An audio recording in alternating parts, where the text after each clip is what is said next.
با عرض سلام و احترام خدمت حاضران و برگزار کنندگان نشست و تشکر از تلاش هایی که برای بالا بردن صدای آزادی خواهی مردم ایران و به ویژه زنان صورت میگیرد.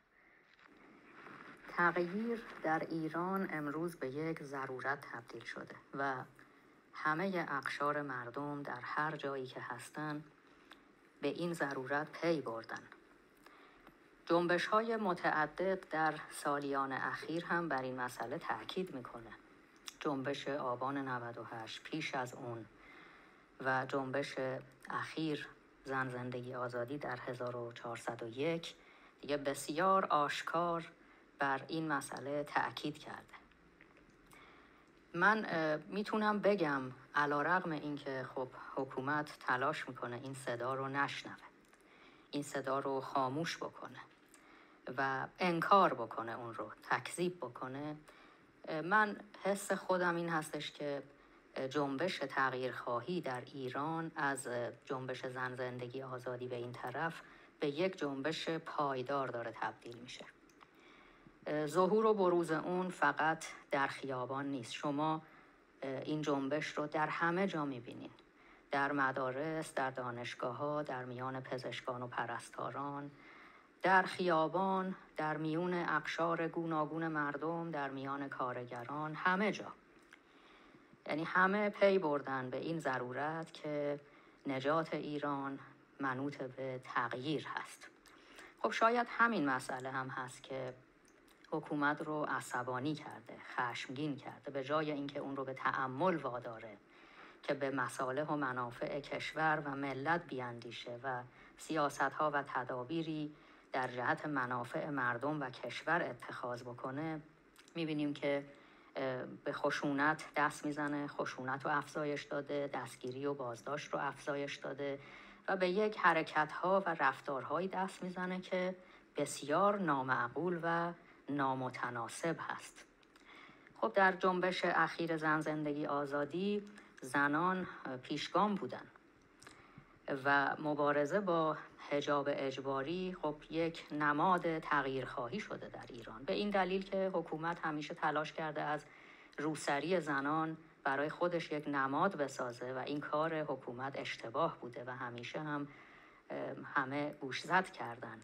خب امروز مبارزه با حجاب اجباری خب به نماد تغییرخواهی تبدیل شده و حکومت میبینیم که فشار زیادی رو روی زنان گذاشته، چون از تغییر میترسه و فکر میکنه که راهش اینه. من این رو به عنوان یه مثال دارم مطرح میکنم که ببینیم چه رفتارهای نامناسبی انجام میده و شرایط کشور امروز چگونه است. خب فشار روی زنها بسیار زیاده. من حتی وضعیت زنان رو میتونم این گونه ترسیم بکنم که تحت تحریم‌های شدید حکومتی قرار دارن.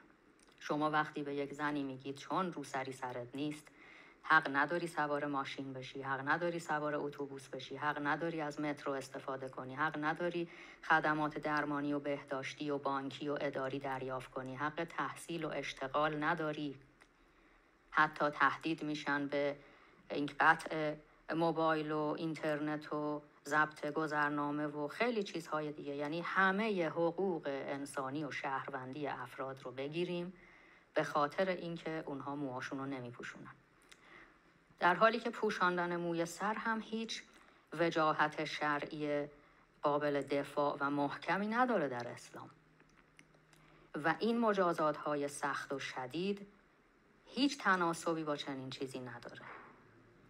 خب چرا حکومت این کارو میکنه؟ این برای همه پرسشه. چرا واقعا؟ ممکنه گفته بشه خب چون که مبارزه با حجاب اجباری به نماد تغییرخواهی تبدیل شده، حکومت میخواد جنبش تغییرخواهی رو سرکوب بکنه. بله، این پاسخ درستیه، اما از نظر من نکته دیگری وجود داره که بسیاری از دلیل‌ها و تحلیل‌ها میتونه ذیل اون مطرح بشه و اون اینه که این حکومت دینی هم مثل دیگر حکومت‌های دینی در طول تاریخ به بنبست و پوچی رسیده. حکومتی که چند دهه نتونسته وظایف خودش رو در قبال شهروندان انجام بده، برای اونها زندگی حداقلی شرافتمندانه تدارک ببینه، عدالت برقرار بکنه، رفاه تأمین بکنه، با بیکاری مبارزه بکنه، با فقر مبارزه بکنه، خب امروز چه میتونه بکنه؟ آیا میتونه از عهده این کارهایی که در طول 4 دهه گذشته نتونسته انجام بده بر بیاد؟ خب نه. این حکومت به لحاظ فکری و به لحاظ عملی با مشکل روبروست، با ناکارآمدی روبروه و نمیتونه این کارا رو انجام بده.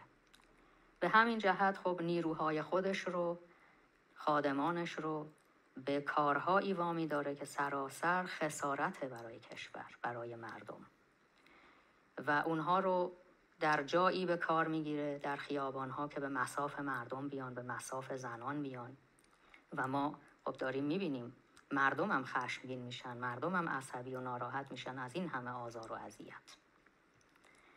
و این خب رفتارهای نامعقول و غیر عادلانه است که حکومت داره مرتکب میشه. اما آیا اینها باعث میشه که بازدارنده باشه؟ ببینید، حکومت به نظر من به دلیل اینکه به بنبست رسیده مثل یک غریقی که تلاش میکنه به هر خس و خاشاکی چنگ بزنه، برای نجات خودش گویا که میخواد به روسری زنان چنگ بزنه. اما چنگ زدن به روسری زنان باعث نمیشه که روسری رو روی سر اونها نگه داره، بلکه برعکس، روسری رو داره از سر زنان میکشه و در میاره. نتیجه معکوس عملکردش رو داره میبینه، اما نمیتونه غیر از این عمل بکنه. و مردمی هم که نجات کشور رو در تغییر میبینند نمیتونن غیر از این مسیر که انتخاب کردن طی بکنن.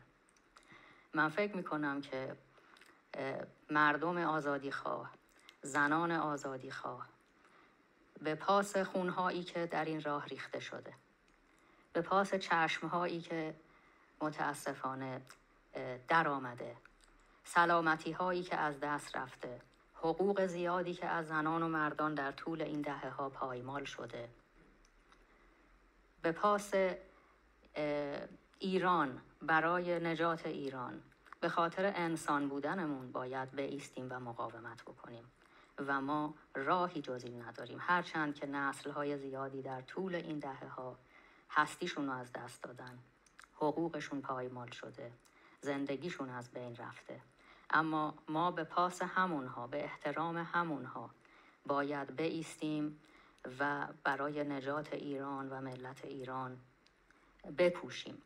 من در همین جا میخوام دعوت بکنم از همه کسانی که دارای صدا هستند، دارای قلم، دارای فکر و هنر هستند، همه افراد و نهادها، به وضعیت وخیم زنان در ایران، به وضعیت وخیم مردم در ایران توجه ویژه داشته باشند و این ظلم و ستم‌های گسترده و فراوان رو به هر شکلی که میتونن محکوم بکنن و از ایستادگی و مقاومت مردم و به ویژه زنان ایرانی حمایت بکنن که ما به این حمایت‌ها نیازمندیم.